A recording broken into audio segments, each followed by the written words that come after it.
All right, so hi everyone, and welcome back to Talk for Fairness. So this is going to be our first seminar of the semester, and our speaker today is Federico Bobbio. So Federico is a postdoc right now at Northwestern. He's also affiliated with the NSF Center Spectrum X, and he's been working he's been working with several people. So Randall Berry, Michael Honig, Fan Nguyen, Vijay Subramanian, and Ricky Vora. And he's been working like a few different things. His research interests are in algorithmic policymaking, game theory, matching theory, and optimization. Today, he's going to tell us about his work on sharing with frictions, limited transfers, and costly inspections. And so it's all you now, Federico. Thank you very much for having me. I'm very happy to be here and talking about this topic with you. So this is joint work with my postdoctoral advisors and falls into one of the main topics of the NSF Sharing Spectrum X Center, which is finding ways of having sharing. Indeed, this is one of the most beautiful pictures we've been seeing in the past years. It's quite famous. It is the representation of the simulation of some plasma rotating around a black hole. It was a kind of groundbreaking discovery. There is one of the several reasons is because probably it was kind of assumed that we were not really being able of taking pictures of black holes. So how did we manage to take this picture? Basically, there is a network of radio telescopes all over the Earth that was coordinated in order to capture the interference emanated from this plasma rotating around the black hole. And it had a huge impact, not only from a scientific perspective, but also from a cultural perspective all over the world. So from an economical perspective, perhaps a lot of times we can think of these scientific value also from monetary terms. And a lot of times this is done perhaps by looking at the grants that have been assigned in order to to fund the research or even the outputs that are a consequence of the scientific discovery. However, what we've been witnessing also in the past decades is that there is an increase in the demand for traffic data. And it is expected that in the next decades, it will be increasing more and more. Basically, we are sending too many memes, we are watching too much YouTube, etc., meaning that we are becoming more and more a more interconnected society, which means that we need to find new ways of transmitting information. And one of the ways through which um, modern commercial users have been finding one of the ways has been through satellite transmissions. And I'm thinking about satellite companies like Kuiper or Starlink. And in particular, what is happening is that we are putting out in low orbit many thousands of satellites in order to have commercial telecommunication, though they are moving they're moving their signals more and more towards portions of the bandwidth that have been historically assigned for exclusive access to scientific users like radio telescopes or even for defense or for NOAA. Just to give you a glimpse of what is happening and to make you understand how unregulated all these framework is, just look at this picture. This picture is the an instance, a capture of a of a radio telescope that was trying to detect radiation from from celestial bodies, and the lines that you see are the trajectories of Starlink. And they were not supposed to be there in terms of what uh, the, the regulations currently are. So we basically need to find a system of incentive in order to deal with this. So we have that satellite through their trajectories and through their transmissions, they generate some interference. Um, in the standard mechanism design way, we would approach this problem by having a monetary transfer. How would we do it? Well, we would try to monetize and to evaluate the degree of the interference that the radio telescope are subject to. And we would have, for example, Starlink or Kuiper reimburse that money to the radio telescope. Though this is not really viable. And why is it so? Well, because in the first place, these radio telescopes, they were given uh, exclusive access to the bandwidth to do scientific research, not to make money. So basically, we cannot have monetary transfers, meaning the Federal Communication Commission should not be allowing, we believe should not be allowing for direct monetary transfer because it would distort the original mission of scientific incumbents.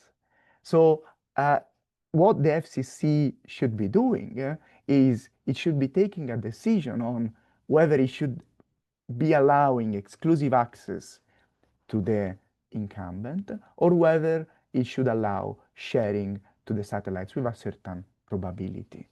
And so the probability of exclusive access is a decision function A that depends on alpha, where alpha is, we call it, we denote by alpha the private information of the scientific users over the experiments they need to conduct.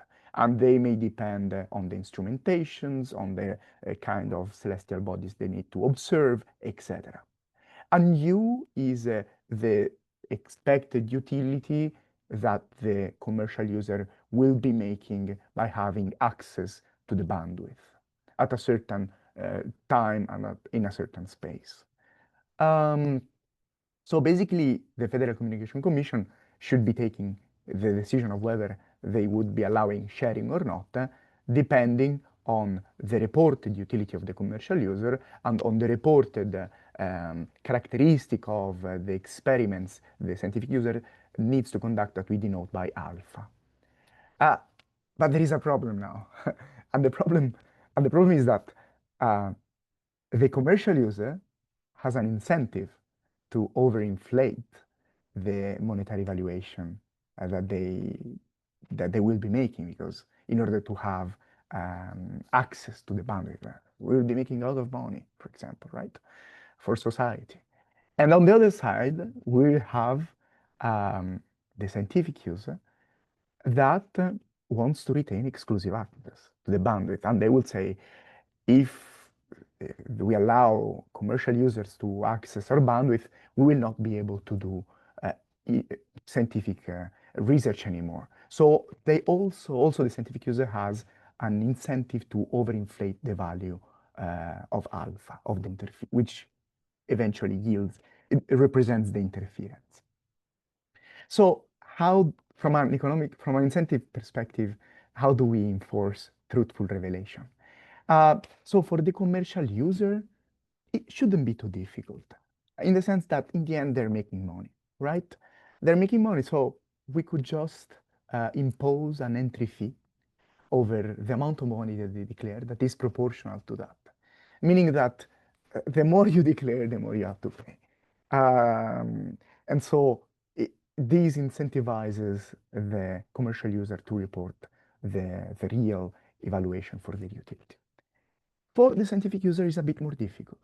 And the reason is because basically we cannot charge money to the scientific user because they do not produce money, they produce scientific output, which is an overvaluation. And we cannot take out grants for them in order to have truthful revelation. So basically, we have to come up with a different idea. And the idea we propose is that basically we raise money from the commercial user in order to have incentive compatibility. And we use those money that we raise from the commercial user in order to hire a company, a third-party company, to run an inspection over the scientific user in order to verify whether the reported value was true or not. So this is basically the general idea of how we build our mechanism. And it is, of course, related to a lot of work in the literature, especially costly inspection, and the seminal work is from Green and Lafonte. And then there has been a lot of literature starting from them. For example, Benporab, Deckel, and Lippmann, where they, again, have costly inspection without transfer. There are a lot of works where they also include inspection with transfer, meaning I find that you lied, so you will have a penalty. Another work that is more recent that is very much related to ours is by Alei Belloni, Mahmoudi, and Malekian, though they have a different approach because our approach is ex ante, and while they basically would run an inspection after the allocation is made. While we first run an inspection, and if the scientific user, the incumbent, is found to have overinflated the real value of the interference, then we retaliate as a federal regulator, we retaliate by imposing sharing. So we have first inspection and then allocation, while they have the opposite. And then, of course, our work is related to many papers in property rights, with transfer, without transfer, ex ante, etc.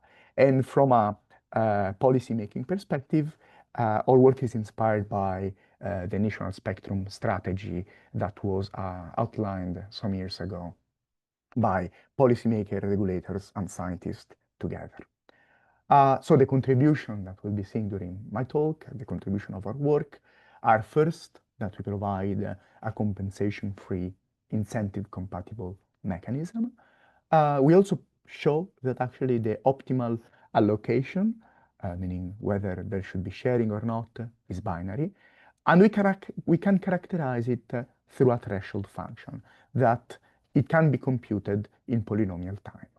So let's start. We have, in our setting, let's start with the model. We have three agents. We have an incumbent, that is the radio telescope, that has a certain action, which is the revelation of the amount of the characteristics of the instrumentation and the experiments they need to conduct, that determines the value alpha.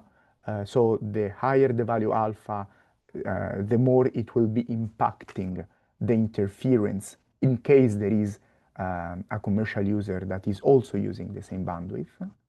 Then we have the commercial user that has a certain action, and the action is revealing how much money they will be making if they have access to the bandwidth, if they are allowed to be sharing the spectrum.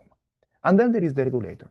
And the regulator basically collects this private information from the scientific user, the radio telescope, and from the commercial user, like Starlink, and takes a decision on whether they will be allowing exclusive access, A of alpha of U, and whether they will be conducting an inspection, C of alpha of U.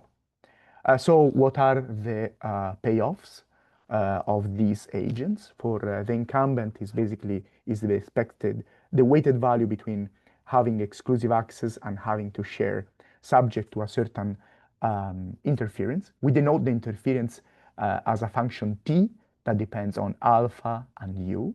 For the commercial user is the expected utility in case it is allowed from the regulator to be sharing. And for the regulator, we assume that the regulator wants to optimize social welfare. The two parameters in the model are the value V of the scientific research in case in which there is no interference, and the cost K of inspection. So, as we were mentioning before, we need to find ways of enforcing incentive compatibility. And for the commercial user, these stakes the following form, meaning that basically we have an entry fee, and in order to make sure that the entry fee is proportional to the declared value of u, we also have to impose monotonicity. In particular, we have to impose non-increasing monotonicity over the allocation A. For the radio telescope, though, is a bit different because basically we have that we need to ensure that basically the expected utility from truthful reporting should be greater than the expected utility from misreporting. And how we do that? Well, basically we have a tool that is the inspection and the possibility of retaliating with sharing in case the incumbent is found to be lying. And long story short, the constraint take the following form, meaning that basically we have that the idea, the intuition behind this is that the probability of assigning exclusive access basically is kind of concave to some extent. This is more or less the idea. And we also need to have a sort of non-decreasing monotonicity in alpha in order to have incentive compatibility for the incumbent, the radio telescope. So our optimization model takes the following form. For the objective function, we have a reformulation of the social welfare. The first constraint is a budget constraint. And what it is telling us is that basically on the left-hand side, we are raising money from the entry fee imposed over the commercial user. And we use those money to run an inspection on the right-hand side over the incumbent. Then the second constraint is the incentive compatibility constraint over the incumbent. The third one, it is basically telling us that we'll be running an inspection only when we are basically considering to allow exclusive access to the incumbent. And then we have the two monotonicity constraint, and then the domain of existence for the allocation and the inspection. So we take in consideration, I don't know, maybe there is any question, otherwise I'll just continue. Okay, so basically we take in consideration two forms of interference. One that is independent on the utility of the commercial user. For example, could be also just the trajectories of the satellites rotating around Earth, as we've seen in the picture earlier. Otherwise, a sort of interference that depend on the power of transmission of the radio telescope, of the satellites in the adjacent band of activity of the radio telescope. So the first thing that we want to mention is that we find that for both forms of interference, every optimal solution is binary. So basically there is no randomization. And in particular, because of the monotonicity constraint, we can ensure that there is a sort of threshold function that divides the region in which there is sharing to the region in which there is exclusive access for the incumbent. And we denote this threshold function as phi that depends on alpha and u. So in the domain of private information. We'll see that in a minute. So let's just focus for a second on the first kind of interference, which is the independent interference. In this case, we have that once we have fixed the cost of inspection and once we have fixed the valuation of the value of the scientific user, we find there are two values, two parametric values, u bottom and u top, that are smaller than the value of the scientific discoveries. that characterize the threshold function, meaning that if the value of alpha is high enough, then the threshold function will take the value of u top. Otherwise, for small values of alpha, it will be taking the value of u bottom. Otherwise, there is in the region in between, there is a sort of translation towards the right. We will see that graphically, and it will be very simple to understand. Similarly, for the inspection policy, the one before was for the allocation policy. For the inspection policy, we have another threshold that characterizes completely the inspection policy that has a similar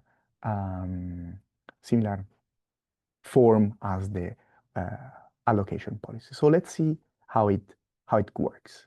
On the x-axis, we have the domain of the private information for this incumbent, for the scientific user. On the y-axis, we have the domain of private information for the commercial user, U, the utility U. So here we have V, which is the valuation of the scientific user. And then we have U bottom and U top. So the gray area that you see represents sharing, meaning that when the value of the utility is sufficiently high, then we believe, well, this model suggests that the Federal Communication Commission should be allowing sharing. And this is, for example, what happens in a densely populated area, where usually it's also rare to have scientific users running scientific research. For low values of utility for the commercial user, so for values of U below U bottom, we see instead that the regulator should just allow exclusive access to the incumbent. And this is perhaps in rural areas where there is not much connectivity needs because there are not a lot of people living, especially in the areas around radio telescopes, for example. For valuations of the utility in between, then we would need to run an inspection. When the incumbent basically declares an interference value that is sufficiently high in the red region, then the regulator needs to run an inspection. And if the value is reported to be truthful, then it will be granting exclusive access. Otherwise, if the value of the interference is sufficiently low, basically it will be allowing sharing. So let's see the comparative statics as the cost of inspection increases. So on the left-hand side, we have the optimal allocation policy as K, the cost of inspection increases, and on the right-hand side, the inspection policy as the cost of inspection increases. Since the overall budget remains the same, basically what happens, what we observe is that the the threshold function in this case is still the independent case. It slightly diminishes until it basically becomes flat. And on the right-hand side, we have the inspection policy. And what we observe is that since the budget is still the same, but the cost of inspection increases, then the region in which we can conduct an inspection decreases as well. Comparative statics in V, which is the value of the scientific user. So a very interesting thing about the model that we propose is that it doesn't only applies to spectrum sharing, but it basically can be used as a model for any sort of for any situation in which there is common good that is usually used for non-commercial purposes and needs to be used, or there may be the potential of being used for commercial purposes. And it could be, for example, water, a stream of water that is used for drinking by the population, and that needs to be used as well, for example, from factories, right? So we usually have a social understanding of what the value of that good is in terms of a kind of approximation of monetary values, but when it is not used for commercial purposes. And so the question is, how does our policy changes as that value, as the perception of that value increases? And what I mean is, like, what happens if rather than saying that access to clean water, rather than being a million, is 2 billion, right? Or access for scientific purposes to spectrum sharing, to spectrum bandwidth should be clean so that we can have scientific research being conducted, and scientific research has a huge value. So what we observe is that as we increase the value of V, um, the region in which we have sharing decreases as well.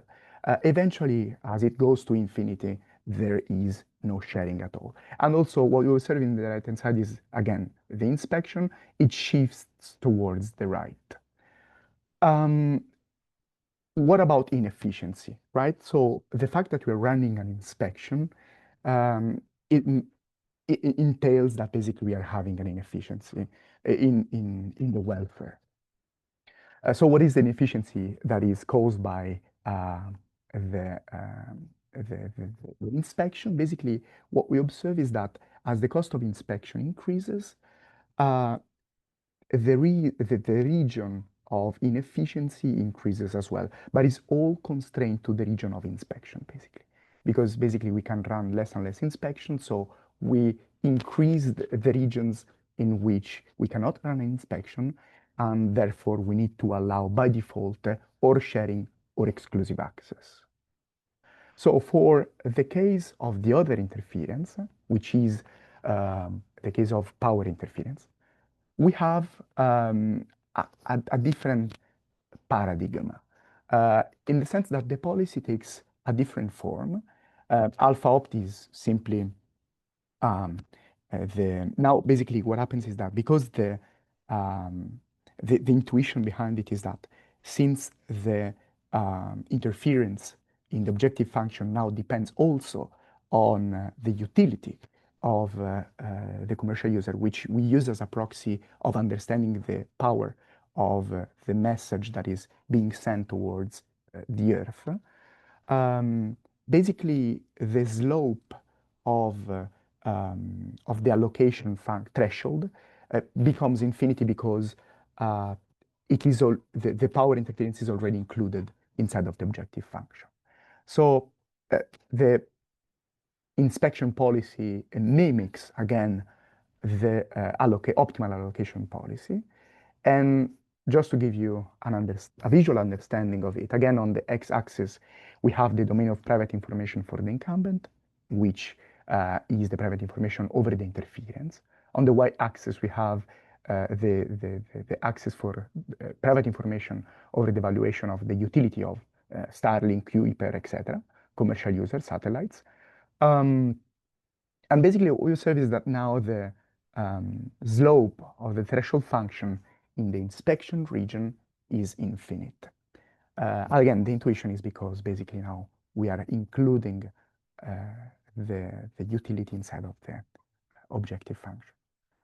And again, what we observe is that when we look at the comparative static for the cost of inspection, we have no more translation towards the right, but the translation goes only by pushing the region of inspection more and more towards the limit.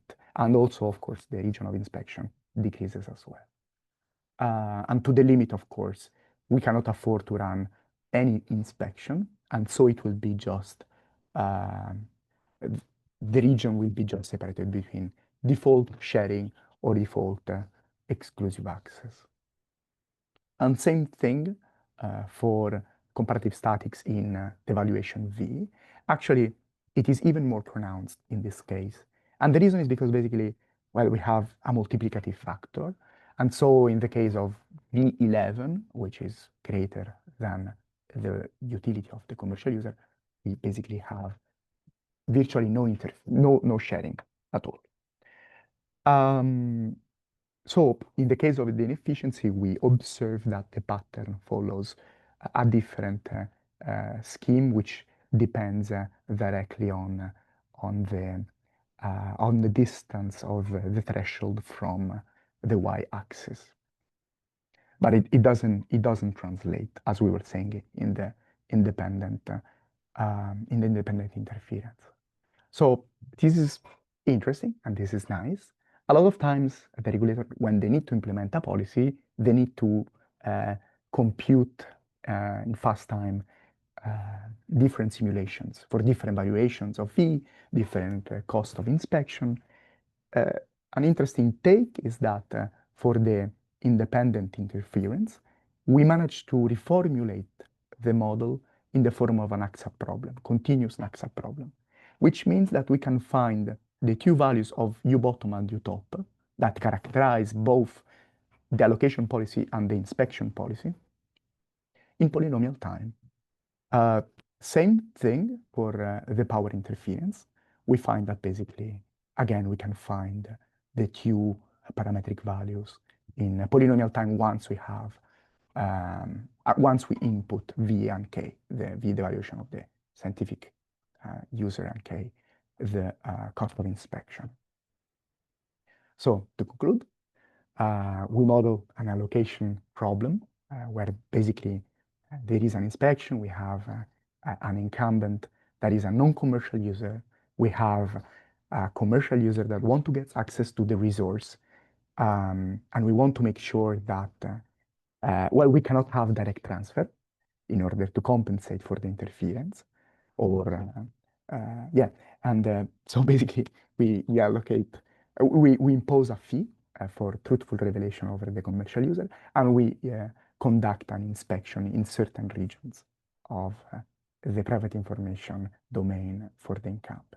We show that the optimal allocation is binary, and we find that we can reformulate the problem as an AXA problem in order to find the values in a very quick way. Concerning future work, well, there's tons of things to be done.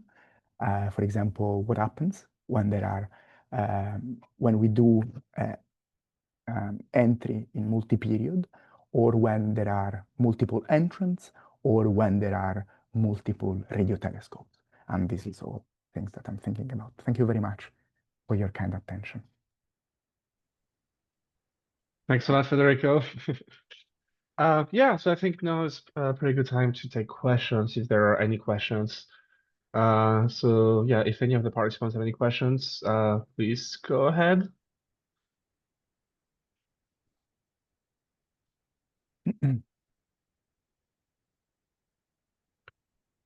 you. Right.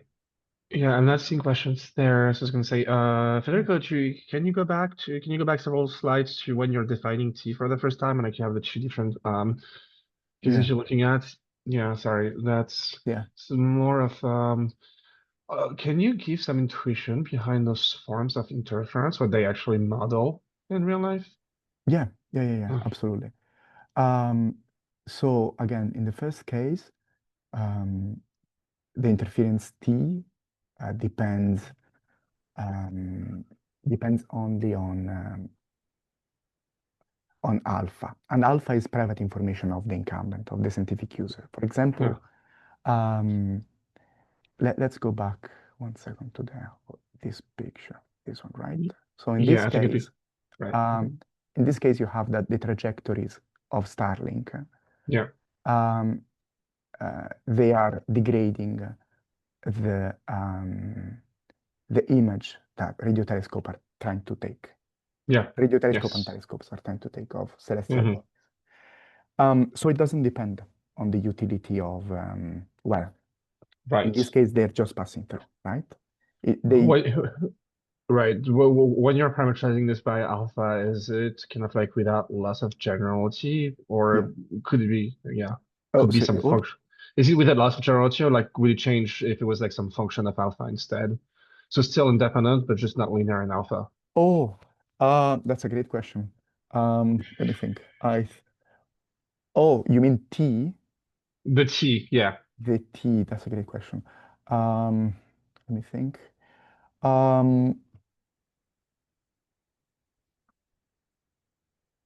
my intuition is that it's even if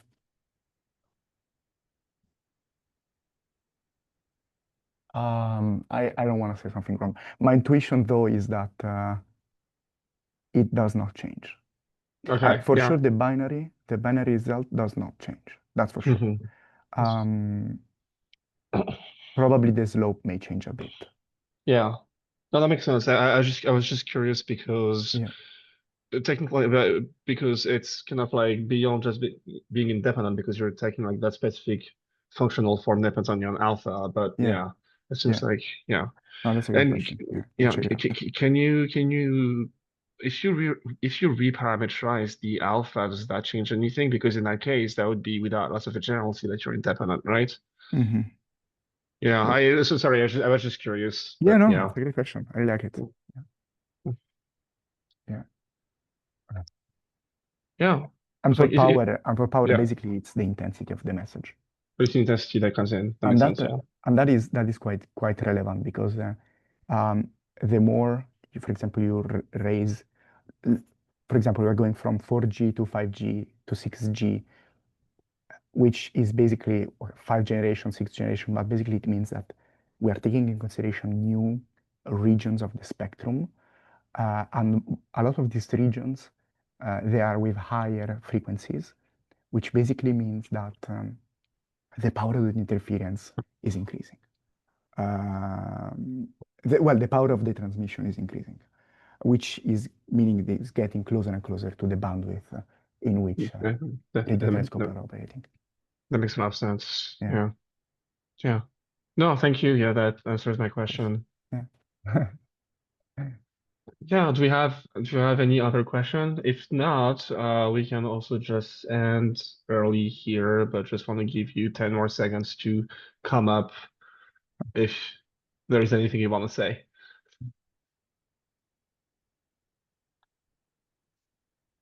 Right. All right, then I think that was it. So yeah, thanks a lot for the Thank great you. talk, Federico. Thank you And all. yeah, we're going to keep going. So we'll have the next seminar next week on October 20th at the same time. And this Right. time it's going to be Lalita Sankar from Arizona State, who Amazing. will be talking about fairness. Yeah, thanks again, Federico. Thank you all. Have a good day.